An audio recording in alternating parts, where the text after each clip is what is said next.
Hello everyone, welcome to my YouTube channel KM Group of Education. I Ashok Sharma and you watching my YouTube channel.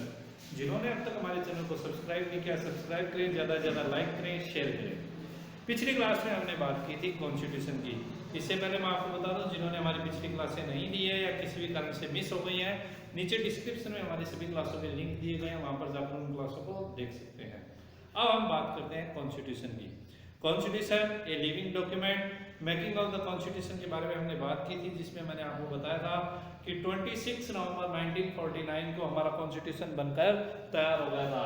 26 नवंबर 1949 को हमारा constitution बनकर तैयार हुआ था और 26 जनवरी 1950 को हमारा कॉन्स्टिट्यूशन लागू हुआ। इसके पीछे की मैंने आपको स्टोरी बताई थी कि क्यों 26 जनवरी को ही लागू किया गया, किसी और डेट को लागू क्यों नहीं किया गया, इसके बारे में मैंने आपको बताया था। साथ में मैंने आपको ड्राफ्टिंग कमेटी के चेयरमैन डॉक्टर भीमराव अंबेडकर, इसके अलावा उनके साथ में जो 6 मेंबर और थे, टोटल 7 मेंबर थे, जिनमें एक डॉक्टर भीमराव अंबेडकर जो ड्राफ्टिंग कमेटी के चेयरमैन थे, साथ में 6 मेंबर और थे जिनमें मोहम्मद सादुल्ला, कृष्णाचारी, कन्हैयालाल, कृष्ण कुमार, गोपाल कृष्ण अय्यर, इसके इन मेंबरों के बारे में हमने बात की थी। साथ में डॉक्टर राजेंद्र प्रसाद जो कॉन्स्टिट्यूशन कमेटी के प्रेसिडेंट थे, उनके बारे में हमने यहाँ पर चर्चाएं की थी। साथ में हमने कॉन्स्टिट्यूशन के कुछ फीचर थे, preamble to the constitution, sovereign state, socialist state, secular state, democratic state और अपना रिपब्लिक स्टेट के बारे में हमने यहाँ पर बात की थी। आज हम यहाँ पर देखते हैं नेक्स्ट अपनी क्लास कॉन्स्टिट्यूशन की, जिसके अंदर आइडियल्स ऑफ इंडियन रिपब्लिक। सबसे पहले रिपब्लिक का हम यहाँ पर अर्थ देखते हैं। रिपब्लिक होता क्या है? रिपब्लिक एक, जिसको हिंदी में गणराज्य बोलते हैं, जहां पर अपना कॉन्स्टिट्यूशन होता है और किसी भी शासक या मोनार्की सिस्टम वहां पर नहीं होता, उस स्टेट को एक रिपब्लिक स्टेट कहा जाता है। यहाँ India is a Republic state. यहाँ पर किसी भी प्रकार के शासक का कंट्रोल नहीं है, बल्कि यहाँ पर पीपल्स के द्वारा अपना रिप्रेजेंटेटिव खुद इलेक्ट किया जाता है और उसी का यहाँ पर कंट्रोल होता है। नेक्स्ट अपन बात करते हैं इसमें कौन कौन से अपने आइडियल्स हैं अपने इंडियन रिपब्लिक के। तो सबसे पहला आता है जस्टिस के अंदर सभी पीपल्स, जितने भी इंडिया के अंदर लोग रहते हैं, आप सबको मैंने पिछली क्लास में बताया था कि सेकुलर स्टेट भी है। India is a secular state का मतलब है इंडिया के अंदर सभी धर्मों की मान्यता है। यहाँ पर पर्टिकुलर हिंदूज में या मुस्लिम या क्रिश्चियन इस प्रकार से ना होकर सभी धर्मों को समान मान्यताएं दी गई है। और साथ में जो जिन माइनॉरिटीज है, जिन धर्मों की यहाँ पर माइनॉरिटीज है, उनको कुछ स्पेशल पावर यहाँ पर दी गई है कि वो अपने धर्म का यहाँ पर पूरा पालन कर सके। तो यहाँ पर जस्टिस की जब हम बात करते हैं तो जस्टिस का यहाँ पर एक फीचर डाला गया है कि सभी के साथ में जो है न्यायपूर्ण व्यवहार होना, कि यहाँ पर सभी जितने भी धर्म के लोग रहते हैं, जितने भी लोग रहते हैं, उनके साथ में जस्टिस हो सके। इसलिए इंडियन रिपब्लिक आइडियल्स में सबसे पहला पॉइंट अपना आता है जस्टिस।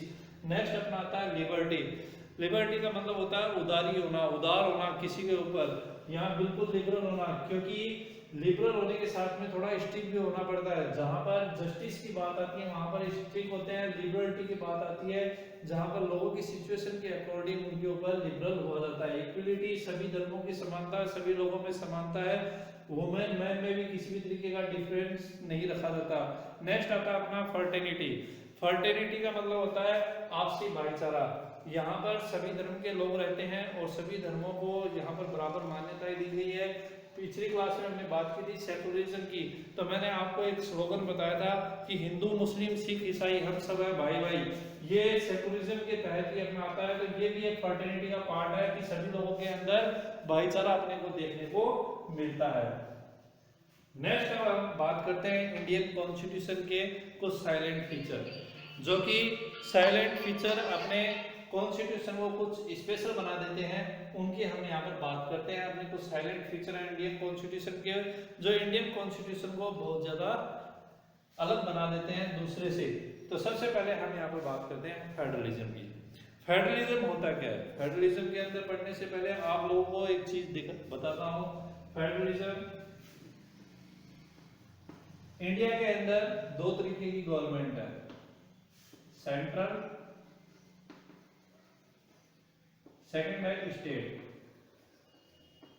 सेंट्रल गवर्नमेंट और स्टेट गवर्नमेंट, ये दोनों गवर्नमेंट के अलग अलग फीचर है। दोनों गवर्नमेंट अपना अलग अलग लेवल पर वर्क करती हैं। सेंट्रल गवर्नमेंट जिसकी कमांड पूरे ऑल ओवर इंडिया पर होती है, स्टेट गवर्नमेंट जो पर्टिकुलर अलग अलग स्टेट पर बनाई गई है।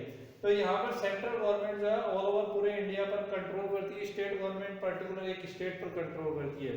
ये दोनों गवर्नमेंट अलग अलग इसलिए बनाई गई कि एक अकेली गवर्नमेंट यदि सेंट्रल गवर्नमेंट होती तो पूरे इंडिया के ऊपर कंट्रोल नहीं किया जा सकता, वो मुश्किल हो जाता।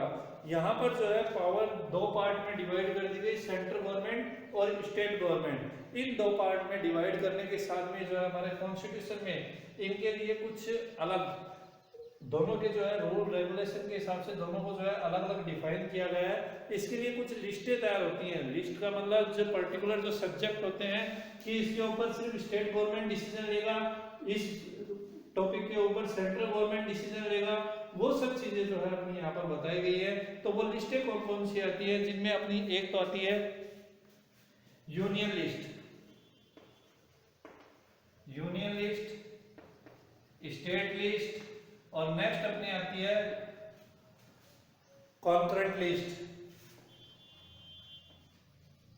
Concurrent list. ये तीन तरीके की लिस्टें रखी गई हैं, जिनमें union list, state list, concurrent list. जिनमें यूनियन लिस्ट पर सेंट्रल गवर्नमेंट मतलब सेंट्रल गवर्नमेंट कौन कौन से डिसीजन ले सकती है, उसमें वो सब चीजें बताई गई हैं कि सेंट्रल गवर्नमेंट जो है पर्टिकुलर इन क्षेत्रों के अंदर, पर्टिकुलर इन एरिया के अंदर अपने डिसीजन ले सकती है। नेक्स्ट अपना आता है स्टेट। तो स्टेट के अंदर स्टेट जो लिस्ट आती है, स्टेट उसके अंदर पर्टिकुलर स्टेट गवर्नमेंट क्या क्या डिसीजन ले सकती है, वो सब चीजें बताई गई है। नेक्स्ट अपने आते हैं कॉन्करेंट लिस्ट, जिसके अंदर यूनियन और स्टेट मतलब सेंट्रल गवर्नमेंट और स्टेट गवर्नमेंट दोनों जब तक रजामंदी नहीं होती तब तक उसके अंदर वो डिसीजन नहीं ले सकते। उसे यूनियन गवर्नमेंट पास कर देती है, लेकिन स्टेट गवर्नमेंट अपने स्टेट में लागू करने से रोक भी सकती है।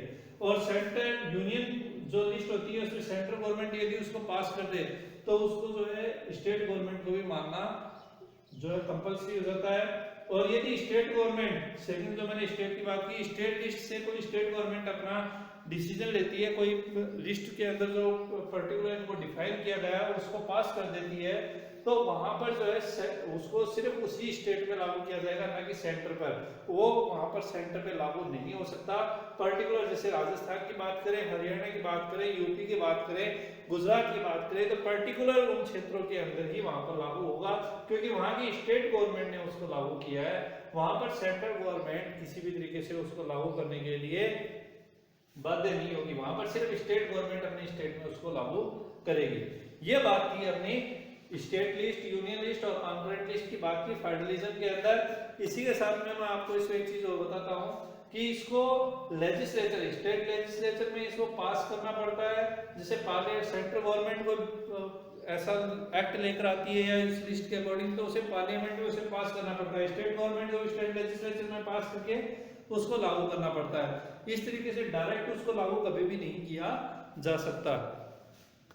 इन कई बार क्या होता है, सेंट्रल गवर्नमेंट और स्टेट गवर्नमेंट दोनों के अंदर इसके ऊपर कई बार आपसी बहस भी हो सकती है। यानी कि सेंट्रल गवर्नमेंट कोई बिल लेकर आए ऐसा और उसको स्टेट गवर्नमेंट जो है मानने से इनकार कर देती है, तो वहां पर जो है एक पॉइंट रखा गया कि वहां पर इनके ऊपर जो सबसे ऊपर अपना जुडिशरी सिस्टम रखा गया है, जो अपना सुप्रीम कोर्ट है, वो यहाँ पर इन दोनों के बीच में आकर और फिर डिसीजन देता है कि क्या करना है, किसको क्या करना है, बिल रहेगा या नहीं रहेगा।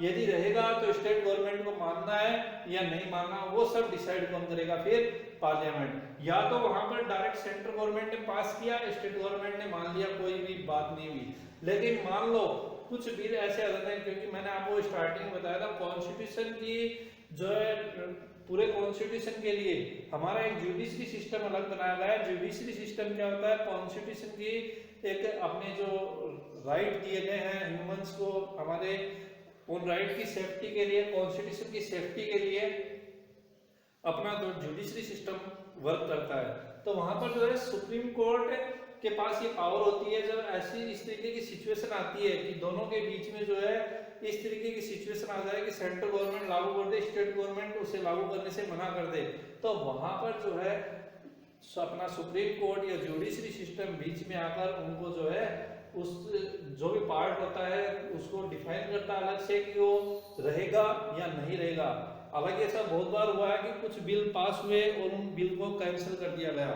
वहां पर जुडिशरी सिस्टम जो है अपना अपने पास ये पावर रखता है कि उसको कैंसिल कर सके। जैसे पिछली बार जो अपना 99 अमेंडमेंट था, उसके बाद उस टाइम जो है एक एक्ट आया था सुप्रीम कोर्ट के जज के लिए।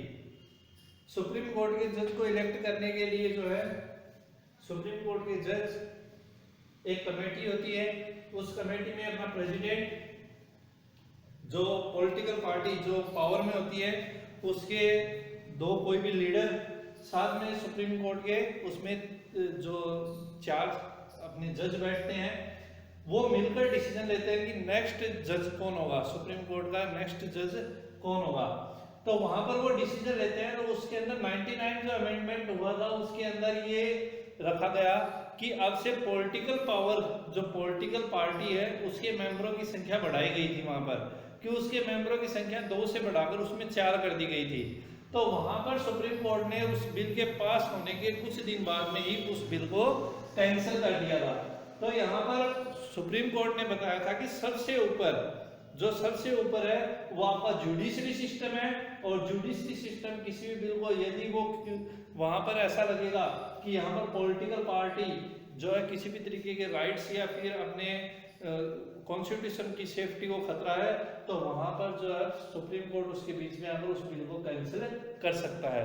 तो ये सब चीजें मैंने यहाँ पर बताई है कि इन दोनों के भी इसी तरीके से कोई भी तरीके का मतभेद होता है इन लिस्ट में, तो वहां पर जो है सुप्रीम कोर्ट आकर इनको बीच बचाव करती है और सुप्रीम कोर्ट इसको सेंट्रल गवर्नमेंट या स्टेट गवर्नमेंट के पक्ष में अपना फैसला ले सकती है, किसी के पक्ष में, या फिर इन दोनों के अलावा कुछ अलग डिसीजन भी यहाँ पर सुप्रीम कोर्ट का हो सकता है। इसके अलावा नेक्स्ट अपना सेकंड फीचर आता है parliamentary form of government.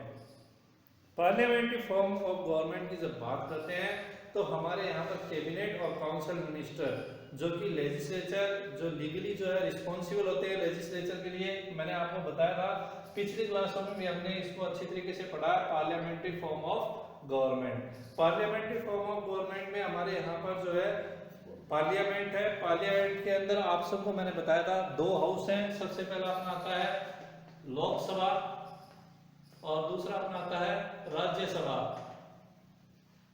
Lok Sabha और राज्यसभा। इसके साथ में जो है जब हम फॉर्म ऑफ पार्लियामेंट की बात करते हैं इन तीनों के ऊपर, इन दोनों के ऊपर जो है अपना प्रेसिडेंट होता है, इन दोनों के ऊपर अपना प्रेसिडेंट होता है।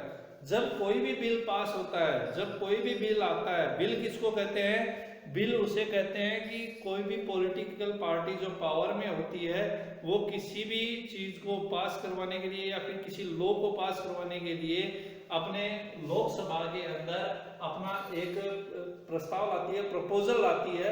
उस प्रपोजल को जब लोकसभा के अंदर शामिल किया जाता है तो उसे बिल नाम दिया जाता है, और उस प्रपोजल को जो है यदि लोकसभा पास कर देता है अपने बहुमत से, मतलब मेजोरिटी से उसको पास कर देता है, तो वो राज्यसभा में जाता है। राज्यसभा में भी यदि वो मेजोरिटी से पास हो जाता है तो फिर उसके बाद में वो प्रेसिडेंट के पास में जाता है। प्रेसिडेंट भी यदि उसको पास कर देता है तो वो बिल न रहकर एक अमेंडमेंट, एक एक्ट बन जाता है, लॉ बन जाता है, एक कानून बन जाता है।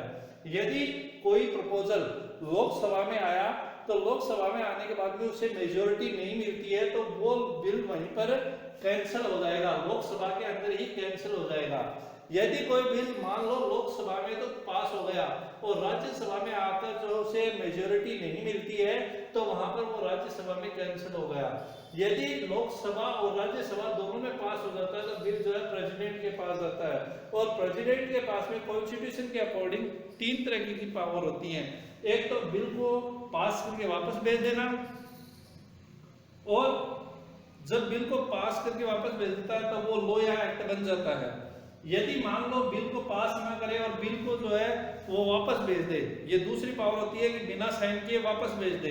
तो जब इस तरीके की सिचुएशन होती है तो दोबारा से राज्यसभा से बिल वापस प्रेसिडेंट के पास आता है और वहां पर कंपलसरी हो जाता है कि प्रेसिडेंट उसके ऊपर सिग्नेचर करेगा, क्योंकि वहां पर प्रेसिडेंट के पास में और कोई सिचुएशन नहीं रहेगी, क्योंकि कॉन्स्टिट्यूशन में ऐसा डिफाइन है कि यदि बिल को साइन कर दिया तब तो वो लॉ या एक्ट बन गया, यदि साइन नहीं किया और वापस भेज दिया, वापस राज्यसभा से कहां पर आ गया, प्रेसिडेंट के पास में आ गया, तो प्रेसिडेंट उस बिल को पास करना ही पड़ेगा, ऐसा अपने कॉन्स्टिट्यूशन में डिफाइन है। लेकिन इन दोनों सिचुएशन में ये कहा गया है, इसमें तो प्रेसिडेंट पूरी तरीके से बन गया, बाध्य हो गया कि उसको तो बिल तो पास करना ही पड़ेगा, तो वहां पर एक तीसरी सिचुएशन और रखी गई।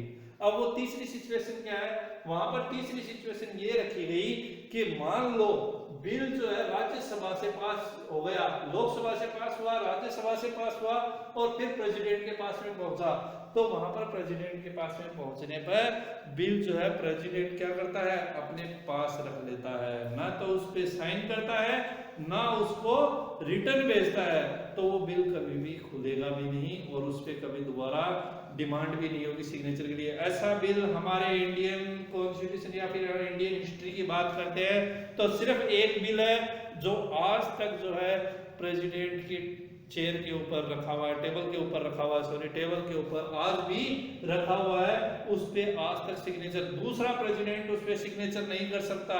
यदि मान लो जिस प्रेसिडेंट के पास में बिल गया उसने उस पे सिग्नेचर नहीं किए और अपने टेबल पर रख दिया, वापस नहीं भेजा, उसको भेजा भी नहीं, उस पे सिग्नेचर भी नहीं किए, तो जब आप सोच रहे होंगे कि दूसरा प्रेसिडेंट आएगा तो पॉलिटिकल पार्टी उससे करवा सकती है, नहीं।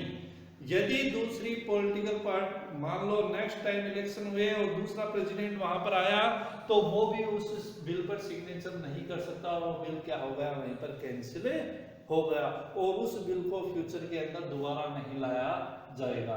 ये थी अपनी बिल लाने की जो हम बात कर रहे थे। तो पार्लियामेंट्री फॉर्म ऑफ गवर्नमेंट की जब बात करते हैं तो इसमें दो हाउस होते हैं, लोकसभा, राज्यसभा, इन दोनों से ऊपर होता है अपना प्रेसिडेंट, साथ में लोकसभा के अंदर council of minister, cabinet minister जो होते हैं, काउंसिल ऑफ मिनिस्टर और कैबिनेट जो हम बात करते हैं इनके अंदर इनका लीडर जो होता है, इनका लीडर होता है उसको हम प्राइम मिनिस्टर कहते हैं। प्राइम मिनिस्टर ये खुद इलेक्ट करते हैं अपना लीडर और उसको जो है प्राइम मिनिस्टर बनाया जाता है। इसी तरीके से स्टेट के अंदर भी चीफ मिनिस्टर होते हैं, उनके काउंसिल ऑफ मिनिस्टर होते हैं जो कि विधानसभा के लिए रिस्पॉन्सिबल होते हैं। यहाँ पर पार्लियामेंट्री फॉर्म ऑफ गवर्नमेंट में सेंट्रल गवर्नमेंट के अंदर प्राइम मिनिस्टर और काउंसिल ऑफ मिनिस्टर जो है पार्लियामेंट के लिए, लोकसभा के लिए रिस्पॉन्सिबल होते हैं और स्टेट गवर्नमेंट के अंदर जो चीफ मिनिस्टर और काउंसिल ऑफ मिनिस्टर होते हैं वो विधानसभा के लिए रिस्पॉन्सिबल होते हैं।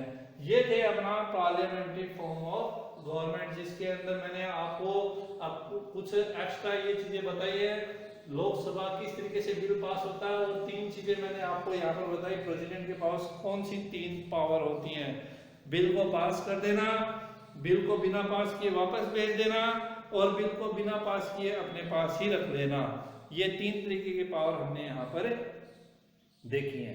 अब हम इसमें आगे बात करते हैं directive principle of state policy. Directive principle of state policy के अंदर हम देखते हैं कि हमारे डायरेक्टिव जो प्रिंसिपल आते हैं, क्योंकि हमारे पॉजिटिव ऑब्लिगेशन के अकॉर्डिंग एवरी सिटीजन को कुछ उनकी रिक्वायरमेंट के अकॉर्डिंग कुछ पावर दी गई है, जैसे वेजेस के लिए, आपके human condition, work of condition के लिए, एजुकेशन के लिए, बच्चों के क्लीन एनवायरनमेंट के लिए, जस्टिस के लिए, कि वहां पर उन सब पर सभी का इक्वल अधिकार है और सभी का राइट है, वो इसलिए सभी को जो वहां पर दिए गई है। कुछ साइलेंट फीचर में आते हैं अपने कि इनका ये चीजें होती तो है लेकिन इनको जो है कॉन्स्टिट्यूशन में अलग से नहीं बताया जाता है। ये एक तरीके से हमारे कॉन्स्टिट्यूशन के साइलेंट फीचर हैं, इनको जो है उस डायरेक्टली जो है जिस तरीके से हमारे राइट होते हैं उस तरीके से इनको डिफाइन नहीं किया गया है, इस वजह से ये जो है अपने साइलेंट फीचर में आते हैं। तो यहाँ पर हम जब स्टेट पॉलिसी की बात कर रहे हैं, directive principle of state policy की, इसके अंदर अपनी जरूरत से रिलेटेड अपनी जो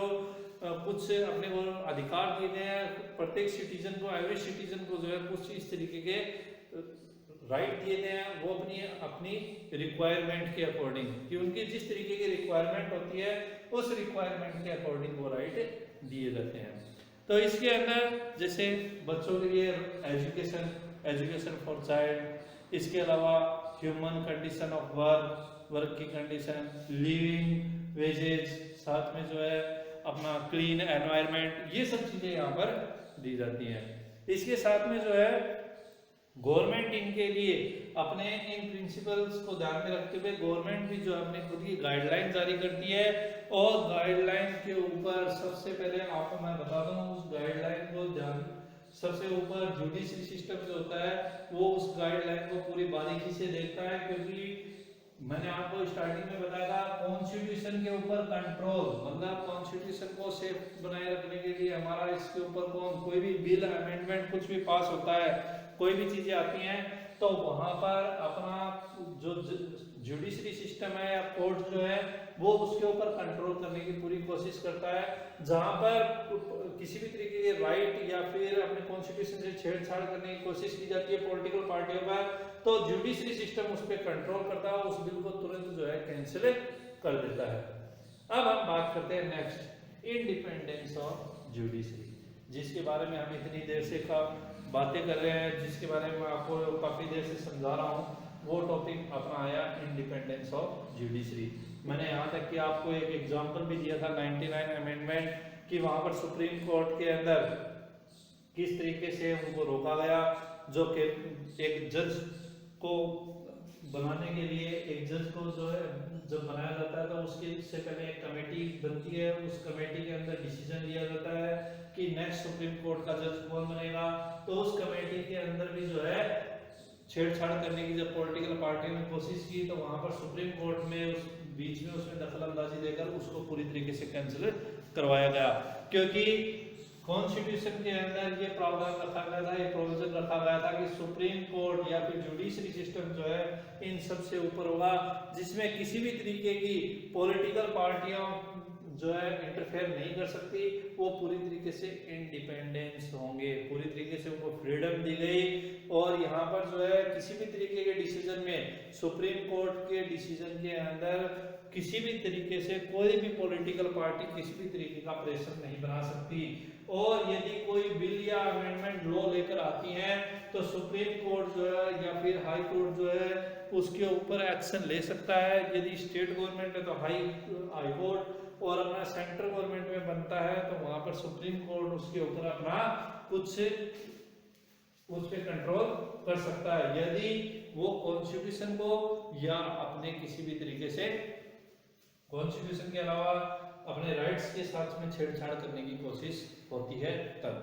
तो इंडिपेंडेंट जुडिशरी के अंदर हम इतनी देर से पढ़ रहे हैं, इसमें कुछ ज्यादा बताने की जरूरत नहीं है। इसके अंदर सिर्फ इतना ध्यान में रखना कि अपना जुडिशरी सिस्टम पूरी तरीके से फ्रीडम है, इंडिपेंडेंट है, उसके ऊपर किसी भी तरीके से सेंट्रल गवर्नमेंट, स्टेट गवर्नमेंट जो है अपना प्रेशर नहीं डाल सकती, उसमें किसी भी तरीके से कोई भी लीडर या रिप्रेजेंटेटिव अपना जो है इफेक्ट नहीं डाल सकता। वहां पर जो है जो भी जस्टिस होगा, जो भी डिसीजन होगा वो प्योरली फ्रीडम के अकॉर्डिंग, मतलब पूरी तरीके से इंडिपेंडेंस डिसीजन होगा, उसमें किसी भी तरीके का प्रेशर नहीं होगा उसमें। इसके साथ में जो है जो जितने भी पॉलिटिकल पार्टियां जो डिसीजन लेंगी उनके ऊपर चेंजमेंट का अधिकार भी जो है अपने जुडिशरी सिस्टम को होता है, यदि वो अपने अगेंस्ट हो, जो राइट्स के अगेंस्ट हो, साथ में जो अपने कॉन्स्टिट्यूशन के अगेंस्ट हो, तो वहां पर इस तरीके का डिसीजन लिया जा सकता है। अब हम बात करते हैं यहाँ पर आगे फंडामेंटल राइट एंड ड्यूटीज। देखो जब इतनी चीजें हमें दी गई है तो इसके साथ में हमारे जो कॉन्स्टिट्यूशन है उसमें हमारे कुछ फंडामेंटल राइट दिए गए हैं, हमें कुछ अधिकार दिए गए हैं, और जब अधिकार दिए जाते हैं तो वहां पर कुछ ड्यूटीज भी दी जाती हैं। बिना राइट के कोई भी ड्यूटी नहीं मिलती है। सबसे पहले आपको राइट दिए जाते हैं, अधिकार दिए जाते हैं, उसके बाद में आपको ड्यूटीज दी जाती हैं। जब आपके पास अधिकार है तो आपके पास में कुछ ड्यूटीज भी हैं, उनको भी आपको पालन करना पड़ेगा, उनको भी आपको मानना पड़ेगा। देखो इंडियन कॉन्स्टिट्यूशन के पार्ट थर्ड के अंदर अपने फंडामेंटल राइट्स को जो है डिस्क्राइब किया गया है। साथ में जो है 1976 के अंदर 42 अमेंडमेंट अपना जो है ये 42 अमेंडमेंट बना था, जिसको जो है मिनी कॉन्स्टिट्यूशन भी कहते हैं। ये बात याद रखना, इस 42 अमेंडमेंट को अपना मिनी कॉन्स्टिट्यूशन भी कहते हैं, क्योंकि इसके अंदर बहुत सी चीजों को इंक्लूड किया गया है। साथ में सबसे इंपॉर्टेंट पार्ट अपनाया था फंडामेंटल राइट। इस वजह से इसको मिनी कॉन्स्टिट्यूशन भी कहा गया, और इसको जो है 1976 के अंदर लागू किया गया। पार्ट 3 के अंदर अपने फंडामेंटल राइट्स दिए गए, जिससे अपनी कुछ फंडामेंटल ड्यूटीज भी यहाँ पर दी गई थी 76 के अंदर, और अपने कॉन्स्टिट्यूशन के अंदर फंडामेंटल ड्यूटीज भी बताई गई, जो अपने पब्लिक प्लेस को या पब्लिक पॉलिसी को जो है एक सेफ प्रॉपर्टी को जो है सेफ गार्ड प्रोवाइड करवाते हैं। जैसे कुछ तरीके के अपने फंडामेंटल ड्यूटीज होती हैं कि एनवायरनमेंट को क्लीन रखना, साथ में जो है अपने जितने भी हिस्टोरिकल प्लेस हैं उनको पूरी तरीके से क्लीन रखना, उनकी साफ सफाई का अपने को ध्यान रखना। इसके साथ में और भी कई तरीके के फंडामेंटल ड्यूटीज अपने को यहाँ पर दिए गए हैं। अब हम बात करते हैं next, secularism. India is a secularism state या कंट्री। आखिर क्यों कहा जाता है? देखो, एक क्लास में मैंने बताया था कि सेकुलरिज्म का मतलब होता है कि यहाँ पर पर्टिकुलर किसी एक सिंगल रिलीजियस या धर्म का जो है यहाँ पर बढ़ावा नहीं है। इसी वजह से जो है इसे सेकुलरिज्म कहा गया। सेकुलरिज्म के अंदर सभी धर्मों को बराबर की मान्यता देना। कुछ कंट्री ऐसी, जैसे मैंने एक एग्जांपल दिया था आपको, जिसमें पाकिस्तान का एग्जांपल दिया कि वहां पर जो है पर्टिकुलर एक धर्म, जैसे इस्लाम की मान्यता है, तो वहां पर जो टीचिंग लेवल है वो भी इस्लाम के अकॉर्डिंग होता है। यहाँ पर जो है टीचिंग लेवल जो है किसी भी धर्म से रिलेटेड नहीं होगा, बल्कि यहाँ पर जो है टीचिंग लेवल